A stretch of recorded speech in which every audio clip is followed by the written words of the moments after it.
berdoa untuk mengawal hubungan kita pada pagi hari ini. Mari kita berdoa menurut agama dan kepercayaan masing-masing. Berdoa dimulai. Berdoa selesai. Oke, terima kasih kepada ketua kelas. Hari ini kalian sudah pada sarapan belum? Belum, nggak sempat ya? Iya, Bu.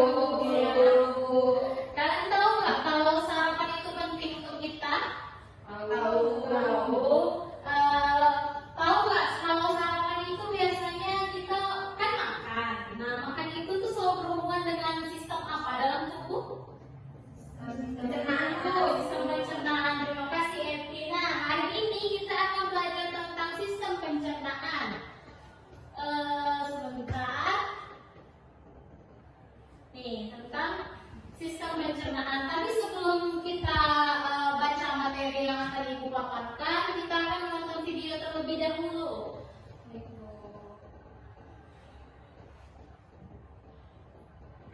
Nah, videonya silakan disimak baik-baik. Nanti kalau ada yang ingin ditanyakan akan Ibu buka sesi pertanyaan sebelum kita masuk ke materinya. Nah, video ini adalah tentang bagaimana perjalanan makanan yang kita makan dari mulut hingga kita bisa mengeluarkannya menjadi feses waktu kalian ada di WC ya. Hari ini aku akan melakukan perjalanan. Gimana toh? Jadi, mau apa? Nah, Perjalanan dimulai ketika manusia menuju ke ruang makan ditonton siang. baik-baik semuanya. Makan siangnya, dia akan menemukanku di sana. Apalagi yang ada di sini? Kau bilang takut, cup, kembang kucuk. Jangan bercampur. Sekarang kita menuju tenggorokan. Nah, ini perjalanan makanannya itu sedang ada di tenggorokan. Aku harus pergi kemana? Nah, dalam video ini akan ada dua saluran, ada tenggorokan sama kerongkongan. Nah, jadi makanannya di ke arah saluran yang mana? Kalau kita pilihnya ke tenggorokan, maka kita akan batuk karena makanannya itu akan masuk ke dalam paru-paru, bukan ke dalam lambung. Sedangkan kalau kita pilih kerongkongan, makanannya akan masuk ke dalam lambung. Nah, yang benar itu adalah saluran kerongkongan. Masuk ke tabung tetelan yang memiliki tampak mewah, esophagus. Untuk empedu pankreas, usus halus, usus besar, rektum, dan anus. Bisa dilihat di gambar, apakah gambarnya jelas? Jelas, Bu. Baik, Ibu lanjut. Nah, yang pertama itu adalah mulut. Organ pencernaan yang pertama untuk bersentuhan dengan makanan adalah mulut. Di dalam mulut tadi seperti yang Ibu bilang ada organ tambahannya, yaitu ada gigi, lidah, kelenjar ludah atau air liur. Nah, setelah itu di dalam mulut ini akan terjadi pencernaan secara mekanik dan juga kimiawi. Setelah diolah di dalam mulut, makanan tersebut akan menuju lambung. Tapi sebelum menuju lambung, dia akan melewati kerongkongan terlebih dahulu. Sesuai video yang tadi, kalian tahu kan sudah perbedaan kerongkongan dan tenggorokan? Ada yang bisa menjelaskan kembali? Baik, silakan Yohana.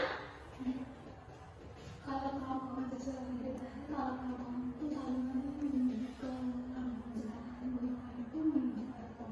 Oke, terima kasih kepada Yohana. Beri tepuk tangan dulu. Kalau misalnya makanan tadi lewat tenggorokan, apa yang akan terjadi kepada tubuh kita? Ada yang bisa tahu? Batuk, ya benar. Batuk itu adalah sebuah mekanisme pertahanan tubuh agar makanan tersebut tidak masuk ke dalam paru-paru. Ada dorongan untuk keluar kembali. Nah, ini kerongkongan. Di dalam kerongkongan ini akan ada otot-otot. Nama ototnya itu adalah otot lurik. Kita kan sudah belajar tentang sistem saraf, sistem otot sebelumnya ya. Jadi kan kalian sudah tahu perbedaannya. Nah, otot ini akan membantu makanan untuk terus-menerus turun ke bawah menuju lambung. Nama pergerakan itu adalah pergerakan peristaltik. Setelah itu, makanan akan masuk ke dalam lambung. Di dalam lambung ini akan terjadi pencernaan secara kimiawi, yaitu menggunakan bantuan seperti hormon, lalu ada zat-zat kimia yang ada di dalam lambung. Dan lambung ini juga terdiri jadi 3 bagian, yaitu ada bagian atas atau kardia, bagian tengah atau fundus, dan juga bagian bawah atau pilorus. Gambarnya jelas? Jelas ya, oke. Selanjutnya, nah dari lambung akan menuju ke usus. Di usus ini akan terbagi menjadi 2, ada usus halus dan juga usus besar. Nah, usus halus itu di sini, di dalam, di tengah-tengah usus besar. Sedangkan di usus besar itu adalah di luarnya. Jadi yang pertama, makanan itu akan masuk ke dalam usus halus terlebih dahulu. Nah, setelah itu makanan itu akan berlanjut lagi ke bagian usus besar. Nah, mungkin kalian ada yang tahu ada penyakit yang namanya usus buntu. Tahu? Nah, penyakit usus buntu itu terjadi di usus. Ada yang tahu? Usus mana? Usus besar. Nah, terjadinya tuh di usus besar dan di bagian namanya umbai cacing. Nah, kita akan belajar tentang permasalahan di sistem pencernaan, tapi nanti setelah kita membahas ini semua. Nah, pertama ini usus halus terbagi menjadi 3 bagian. Ada usus 12 jari, lalu ada usus kosong dan juga usus penyerapan. Nah, ada juga nama lainnya. Usus 12 jari itu adalah duodenum, lalu usus kosong itu ada jejunum, dan usus penyerapan itu ileum. Nah, kemudian di usus besar itu ada bakteri. Bakteri itu nggak semuanya jahat loh. Ada juga bakteri baik seperti bakteri E. coli. Nah, bakteri E. coli ini yang membantu tubuh kita untuk membusukkan sisa-sisa makanan yang akan berubah menjadi feses. Nah, bakteri ini juga menghasilkan vitamin K. Vitamin K ini juga berperan penting dalam proses pembekuan darah. Sekarang kita akan buat tugas. Tugasnya itu adalah tentang gangguan pada sistem pencernaan. Seperti tadi yang Ibu jelaskan di awal, itu kan ada apa? Usus buntu. Nah, usus buntu itu kan, nih misalnya ditulis di sini nanti, usus buntu, jenis gangguannya usus buntu. Organ yang mengalami gangguan tadi organ apa? Usus besar. Nah, terus nanti ditulis penyebabnya apa. Misalnya usus buntu itu terjadi pada kita makan sembarangan, makanannya nggak dijaga. Nah, akibat bagi tubuh, misalnya akibat bagi tubuh itu nyeri di bagian kanan perut bawah, terus misalnya akibatnya jadi tidak enak badan, demam, terus tuh upaya pencegahannya apa? Misalnya boleh juga kalian tulis di situ melakukan operasi, terus tuh upaya pencegahan ya, upaya pencegahan. Jadi upaya pencegahannya misalnya menjaga pola makan, menjaga kesehatan tubuh itu bisa. Tapi sebelum itu lembar ini akan Ibu kirim melalui WhatsApp masing-masing. Kita kan ada grup kan? Jadi kalian buat nama kelas ini nanti akan Ibu kirim dalam bentuk Word ke HP kalian. Jadi masih bisa kalian ubah. Setelah itu kalian baca dulu tujuannya, lalu ada cara kerjanya. Setelah itu bagian pertanyaan dan diskusi ini kalian boleh berdiskusi sama teman kalian. Jadi diisi nomor 1, nomor 2, dan nomor 3. Setelah itu kirimkan kembali ke WA Ibu dalam bentuk PDF. Bisa? Mengerti? Bisa, Bu. Oke. Ibu beri waktu sekitar 15 menit, bisa? Bisa, Bu. Bisa ya. Oke, silakan langsung dikerjakan. Ibu kirim dulu ya.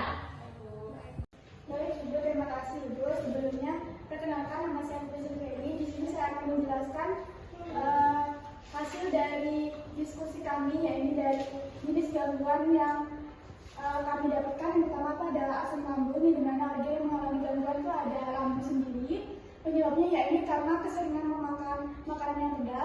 Dan akibat bagi tubuh yaitu nyeri di bagian perut bagian bawah dan yang bergerak yaitu mengurangi makanan yang pedas. Mungkin saja. Hanya itu saja. Oke, terima kasih. Beri tepuk tangan dulu ya untuk Puput. Oke. Tadi apa? Asam lambung itu organ yang mengalami gangguan, yaitu adalah lambung sendiri. Lalu penyebabnya selain misalnya makan pedas itu telat makan, karena kalau lambung kosong asam lambung yang ada di tubuh kita itu akan naik karena dia nggak ada sesuatu yang bisa dia kerjakan atau dia lemas gitu. Nah, kemudian akibatnya bagi tubuh bisa tadi sakit perut di bagian bawah, lalu misalnya ada mual, lalu ada muntah dan juga mungkin pusing. Nah, upaya pencegahannya itu selain tidak makan pedas lagi ya tadi Put ya. Nah, bisa juga makannya itu jadi tepat waktu.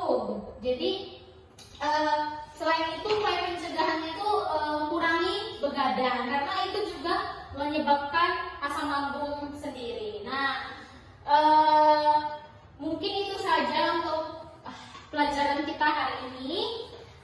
Tapi Ibu minta satu orang untuk menyimpulkan kembali supaya Ibu tahu bagaimana pemahaman kalian. Nah, apakah ada yang bisa atau berani? Satu orang saja cukup. Saya Bu. Iya, silakan Nurul. Jadi yang saya simpulkan, sistem pencernaan itu yaitu sistem yang menguraikan makanan menjadi nutrisi yang diserap oleh tubuh dan membuang sisa-sisa yang tidak diperlukan.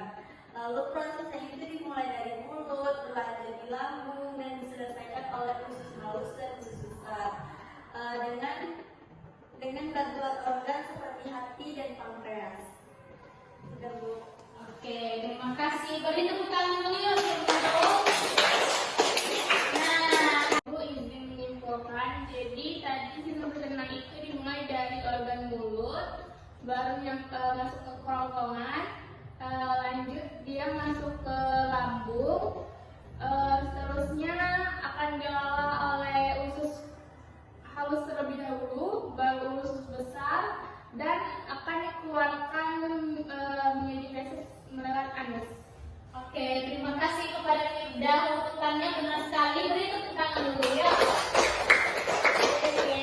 Nah, hari ini pelajaran kita sudah selesai tentang sistem pencernaan. Ibu harap kalian materi tadi bisa dipahami dengan baik, terus itu diingat terus karena mungkin akan keluar di saat ujian nanti.